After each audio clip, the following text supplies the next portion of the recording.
जमी पाई महाभारत गोटे जमी हेले दाबीदार किंतु अनेक फल नहीं जयपुर निकटस्थ बड़काउड़ी गाँव में गोष्ठी संघर्ष देखा उभय पक्षर एकाधिक लोक आहत होती दुई जनकर अवस्था गुरुतर जयपुर स्थित जिला मुख्य चिकित्सालय भर्ती कर अभियोग अनुसार रवींद्र कुमार नाराजी और बालकृष्ण माझी ए जमी को सेमानंकर बोली दाबी करुछन्ते। प्राय 4 एकर जमी सेमानंकर पूर्वपुरुषों नाँ रही पीढ़ी पर पीढ़ी ए जमी सेमानंक अधीन रही आसीछि। एथिपाई सेमानंक परिवार नारे पट्टा रही एवं सेमाने एथिपाई सरकार को खजणा देउछन्ते।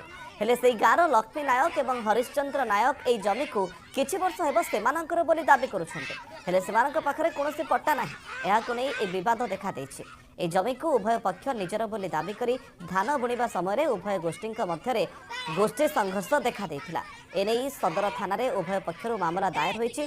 पुलिस घटनार तदंत करुथिले भी कोनोसी प्रतिक्रिया देबाकू मना करछि। जमी पाई महाभारत गोटे जमी हेले दाबीदार किंतु अनेक फल नहीं जयपुर निकटस्थ बड़काउड़ी गाँव में गोष्ठी संघर्ष देखा उभय पक्षर एकाधिक लोक आहत होती दुई जनकर अवस्था गुरुतर जयपुर स्थित जिला मुख्य चिकित्सालय भर्ती कर अभियोग अनुसार रवींद्र कुमार नाराजी और बालकृष्ण माझी ए जमी को सेमानंकर बोली दाबी करुछन्ते।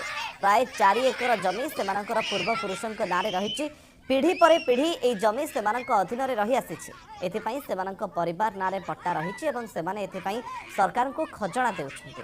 हेले सेई गाँव लक्ष्मी नायक एवं हरिश्चंद्र नायक ए जमी को किछि वर्ष हेब सेमानंकर बोली दाबी करुछन्ते। हेले सेमानंक पाखरे कोनोसी पट्टा नाही। एहाको नै ए विवाद देखा दैछि। ए जमी को उभय पक्ष निजर बोली दाबी करी धान बुणिबा समय उभय गोष्ठी मध्य गोष्ठी संघर्ष देखा देइथिला। एने सदर थाना उभय पक्षर मामला दायर होईछि। पुलिस घटनार तदंत करुथिले भी कोनोसी प्रतिक्रिया देबाकू मना करछि।